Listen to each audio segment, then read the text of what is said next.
I wish that were true, that I was going to talk about IBM developments in software. But before I begin, I'd like to really thank the organizers of this meeting.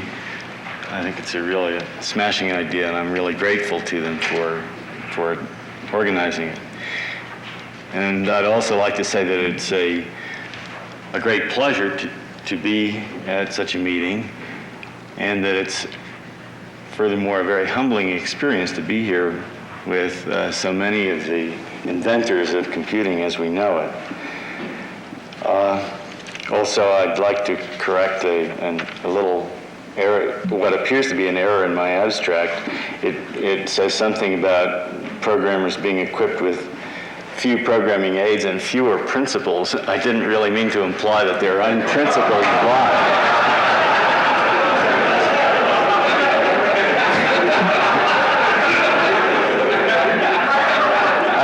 I meant to imply that they had fewer general principles for programming.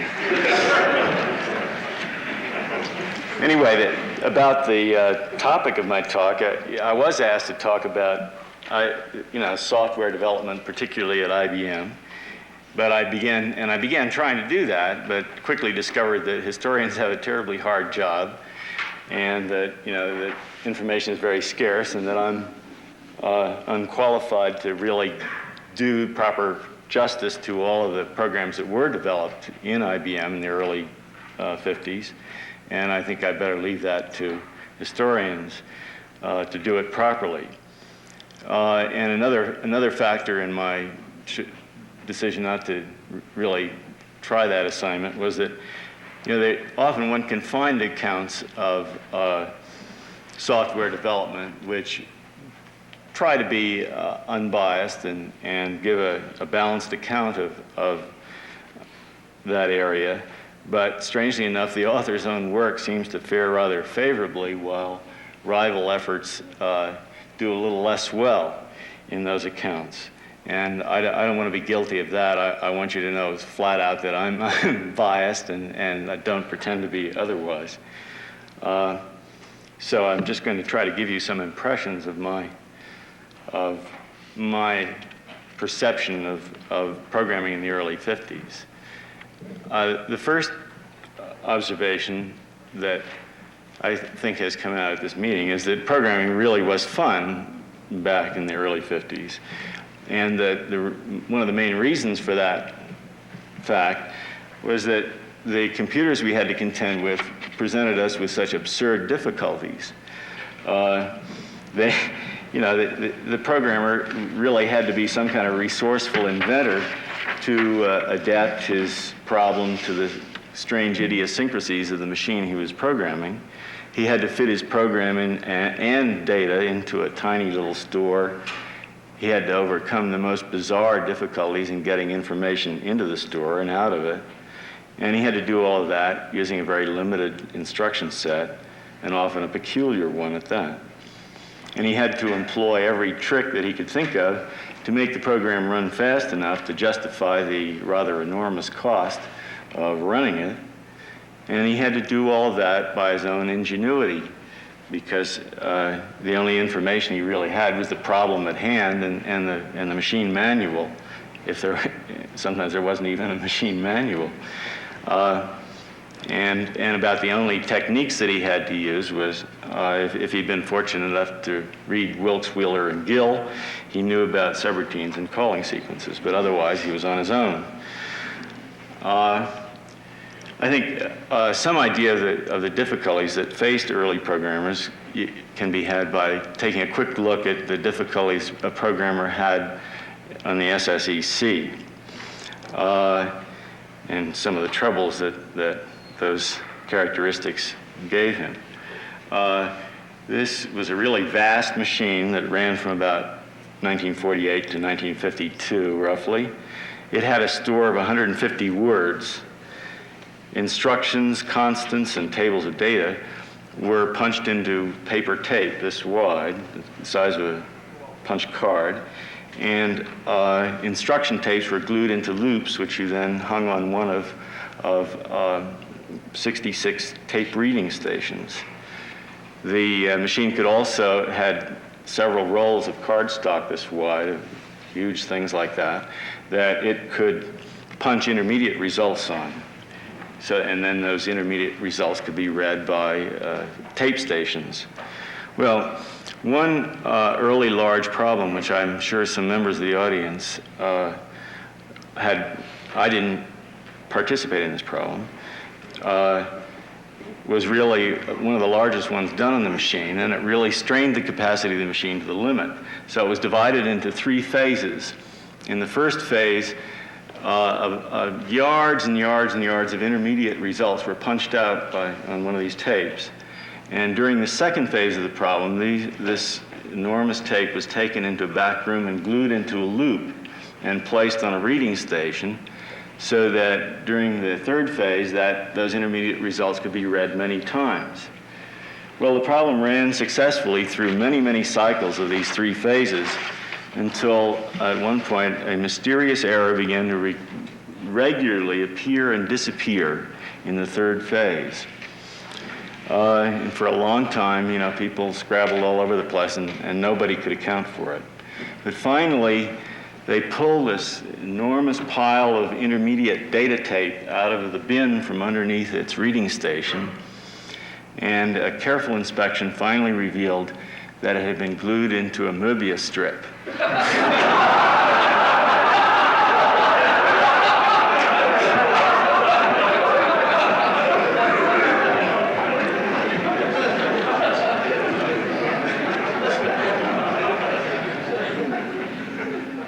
Today, a programmer is often under great pressure from his superiors who know exactly how he should do his job and how long he should take to do it. So his work is no longer regarded as an art or a mystery, and his productive capacity depends to a very large extent on his ability to find what he needs to use in some 6-inch thick manual of some Baroque programming system or operating system. And of course, in contrast, in the programming in the early 50s was a black art.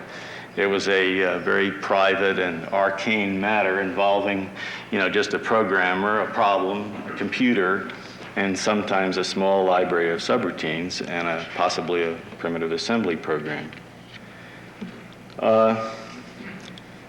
Programming in the 50s had another characteristic. It was really had a nice sort of vital frontier enthusiasm that was virtually untainted by either the scholarship or the stuffiness of academia. This was a factor, for example, why we were so long unaware of the really beautiful pioneering work of people like Sousa and Bohm. But anyway, the programmer inventors of those early times were just too impatient to hoard an idea until it could be fully developed and a paper written. They were just interested in convincing people that their idea would work. And so sort of action, progress, and outdoing your rivals was much more important than the authorship of a mere paper. And there was, in fact, at that time, much less of a certain kind of feeling which exists today, and which I dare say exists to some extent in the audience. And I think it was best expressed for another profession other than ours by Jonathan Swift. And I think if we could have the slide, we'd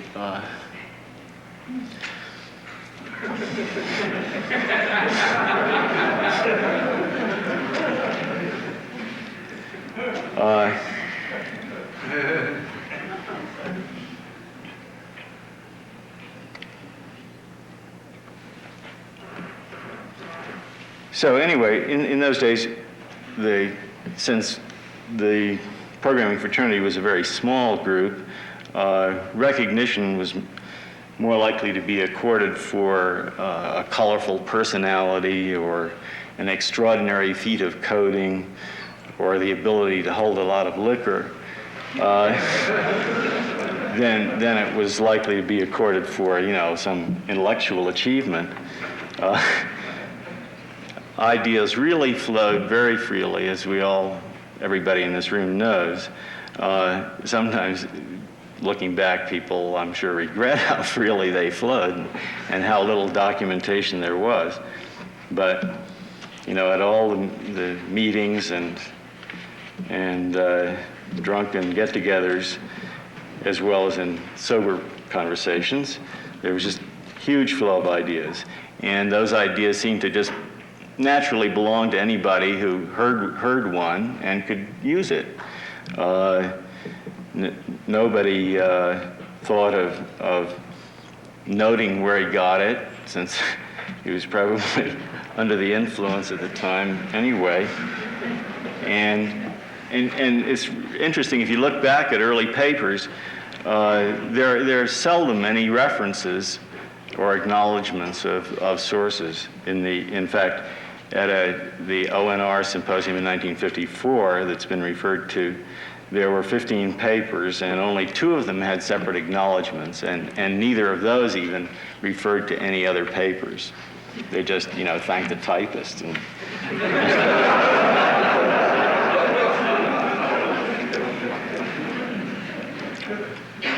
Another aspect of computing in those days was that, like any other kind of frontier group, the programming community also had its purveyors of snake oil.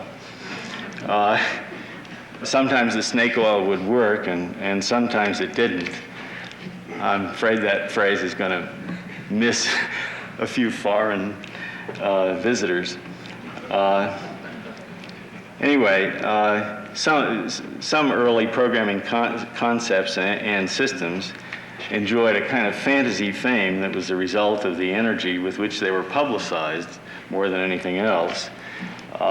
Numerous talks about some system might suggest that it had mysterious, almost human abilities to understand the language and needs of the user, but often closer inspection would reveal some complex, exception-ridden performer of tedious clerical tasks that tended to substitute its own idiosyncrasies for those of the computer.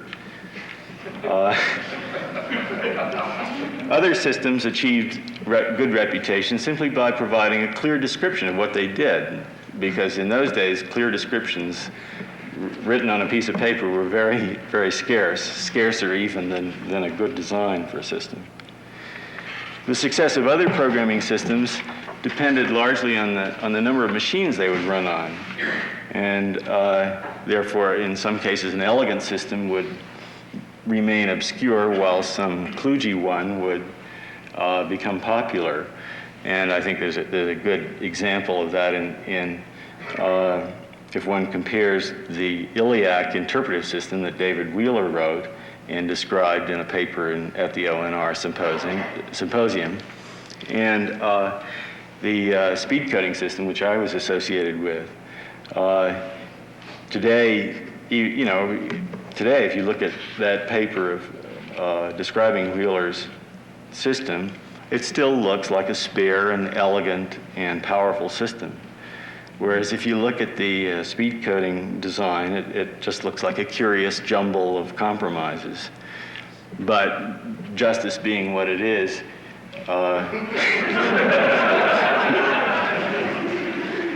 Wheeler's elegant system remained relatively obscure because, of course, only Iliac users could use it, while speed coding achieved fair popularity on many of the 701 installations. So, just as Westerners and other frontier types developed a rather chauvinistic pride in their frontiersmanship and a corresponding kind of conservatism that went with it, so many pioneering programmers in the 50s began to regard themselves as members of a priesthood, guarding skills and mysteries that were far too complex for ordinary people. This feeling was really, I mean, it sounds silly to say that now, but it's really true. The feeling was noted in an article, in fact, at that same O&R symposium, in which, by Brown and Carr, and they quote, quoting them, they say, many professional machine users strongly oppose the use of decimal numbers. To this group, the process of machine instruction was one that could not be turned over to the uninitiated. And that attitude really cooled very much the impetus for sophisticated programming aids, because the priesthood wanted, and they got, simple mechanical aids to help them with their drudgery, but they regarded, plans for more ambitious systems really with a considerable hostility and derision, if the purpose of those systems was to make programming available to a larger population, because they felt, with some justice, that it was a rather arrogant enterprise to think that a mechanical process could, do all the mysterious, inventive things they did to produce an efficient program. So they were really opposed to those few mad revolutionaries that wanted to make programming easy enough so that everyone could do it. Another property of that time was that it was a time, in which so little had been done, or at least we, in our ignorance, thought that so little had been done, that really a lot of important things simply resulted from recognizing a very prosaic and simple basic need. Once you recognized a good need, you were likely to be on the threshold of something worth developing.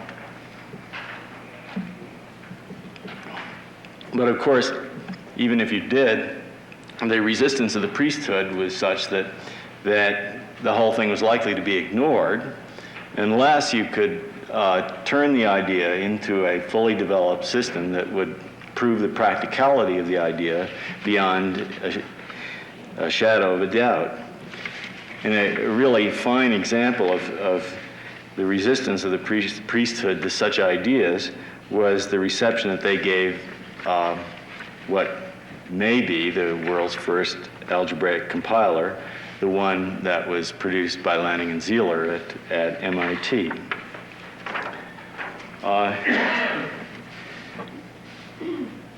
I think I have in my paper a rather lengthy description of the Lanning and Zeeler compiler, but I gather from the talk here that the talks that have been given that people are very familiar with his work. And,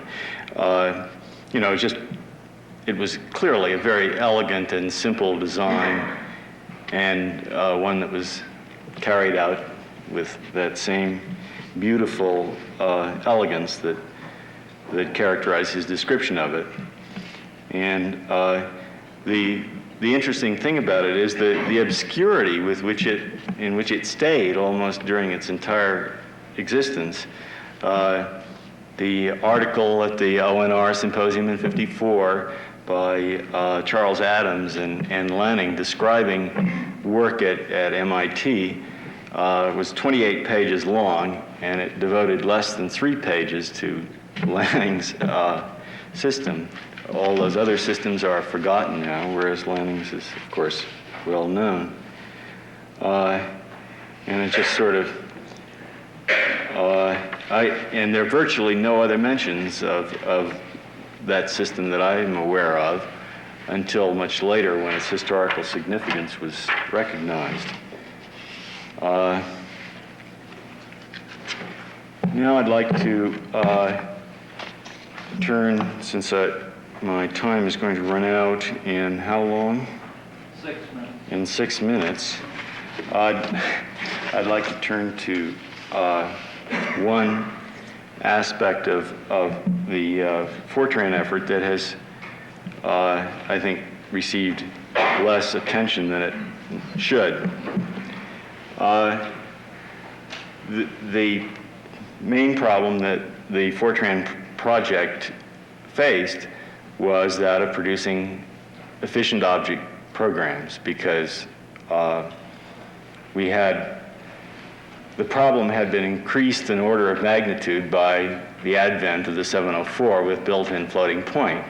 So the speed up in floating point operations by a factor of 10 left nowhere for inefficiencies to hide. And so the problem really was much harder than it had been before that machine came along. And furthermore, we were faced by this enormous skepticism on the part of the priesthood that, you can't write efficient programs mechanically. So we set out to do that. And there were really a large number of very difficult problems that had to be solved by the people who wrote the 6 sections of the Fortran 1 compiler. I was not one of those people. I was sitting around doing things that were hard to describe, but I was not solving these problems. But they were. And anyway, their collective efforts did prove for the first time that efficient object programs could be compiled for a machine with built-in floating point. And without belittling the efforts of the very important contributions of the entire group, I'd like to comment especially on the work of 3 people in that group who were the principal architects of the most important optimization techniques.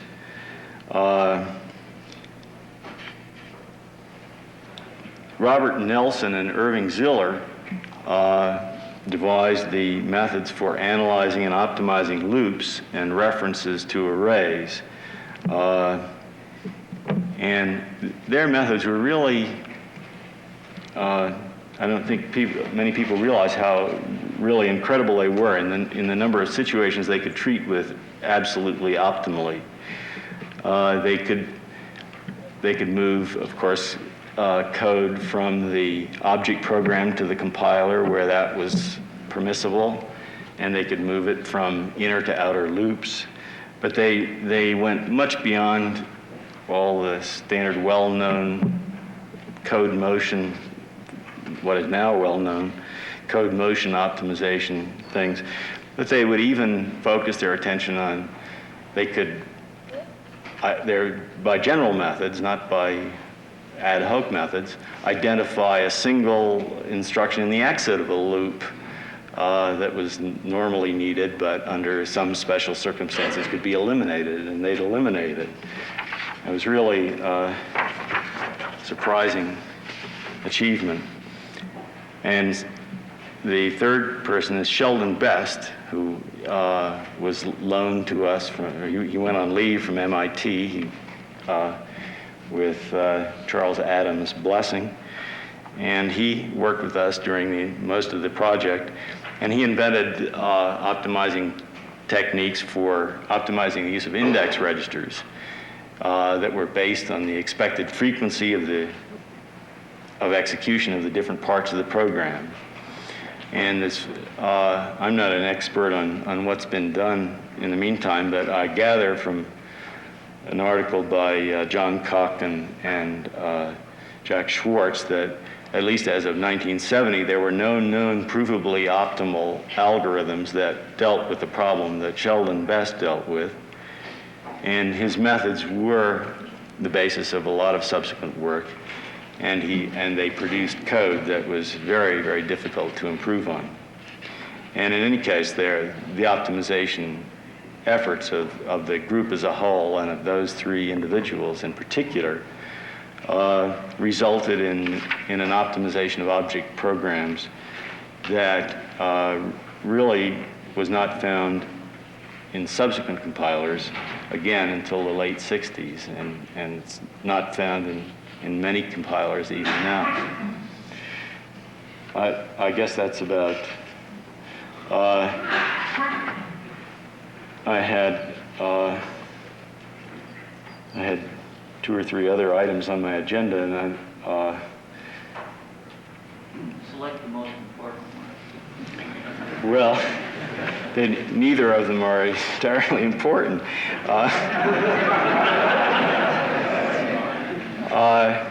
Well, I guess I'll take the shorter of the two. I was just going to make some remarks about how BNF came about. And, it came about in really the most, again, it's an example, one of many examples of how really very prosaic recognition of a need was the key element in the thing. And that was simply, I'd been involved in developing and designing 2 languages. The last one was was Algol 58, and I'd been asked to describe that language, and I sort of, in the process of doing that, became aware that there are a lot of difficulties simply because languages hadn't been precisely described. At least their syntax had not been so described. And by coincidence, I had recently had a course taught by Martin Davis in computability, in which he discussed the work of Emil Post, the logician who, I forget, somebody here had a course with him. And in particular, he mentioned Post's notion of productions. So the moment it became apparent that I had to do something to describe syntax a little more carefully, I realized that post-productions were the obvious thing to use, and I quickly adapted them for that purpose and produced a paper which was very late. I had to carry hundreds of copies of it on a plane. And it was received with total silence, and the kind of silence that made you feel that, well, precise description of syntax was an idea whose time had not yet come. But the paper, as far as I know, had 1 reader. And that reader was Peter Nauer. And he had the same, recognition that precision was needed that I had. And so when he saw the paper, he said, well, that's right. And he improved the notation and used it to describe Algol in the Algol report. And so that's the account of how that came about.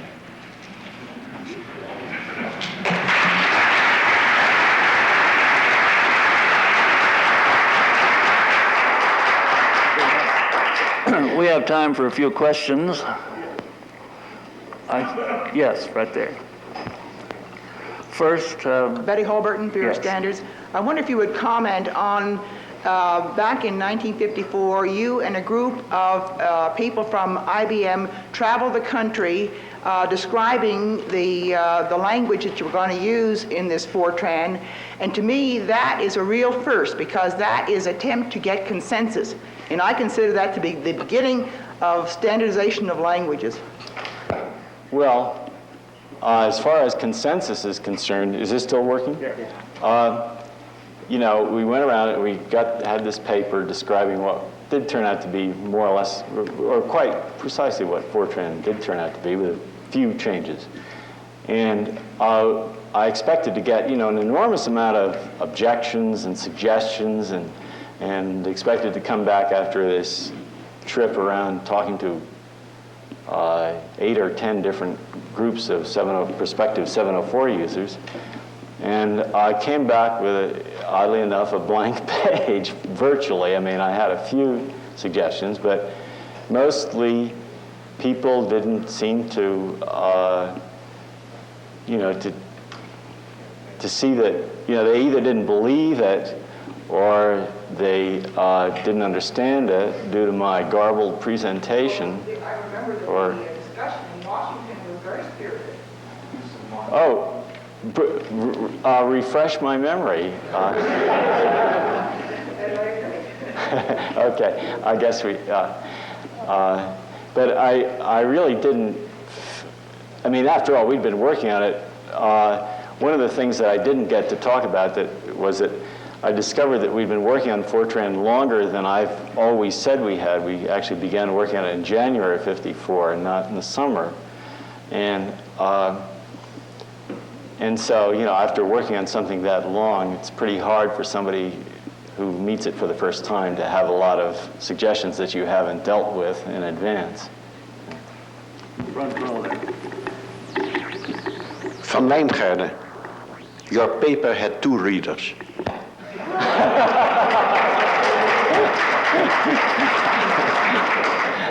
You there in the purple shirt. Mike Williams from the University of Calgary in Canada. Partially facetious question.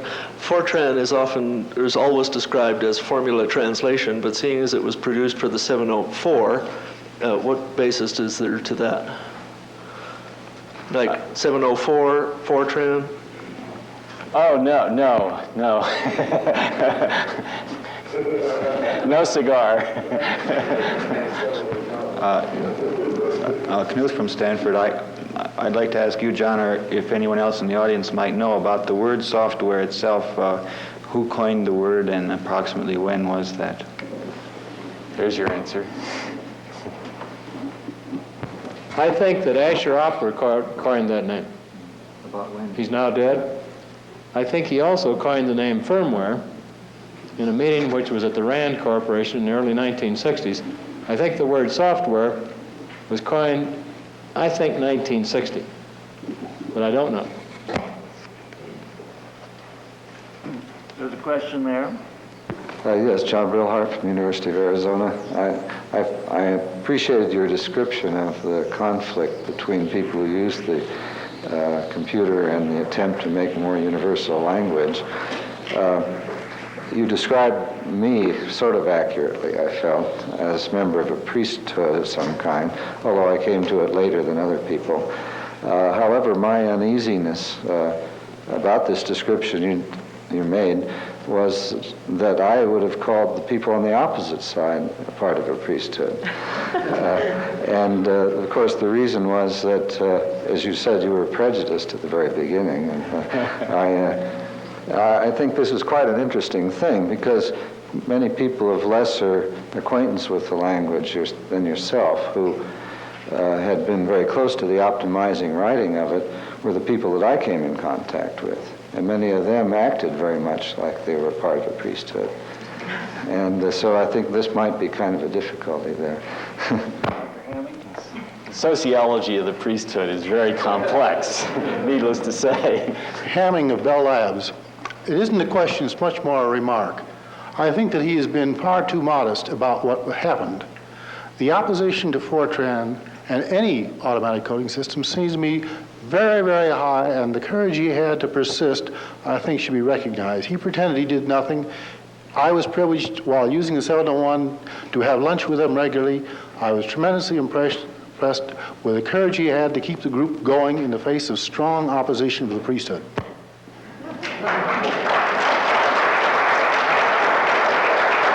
I'd just like to respond to that. Can I just respond to that? It didn't take any courage. It was a lot of fun, you know. Well, I think that's a very nice note to end the session on.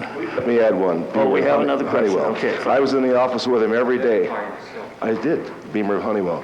I said I was in the office with him every day, and he didn't doodle off like he says. He was there guiding the troops all the time. Okay, thank you very much for your comments, and the session is adjourned.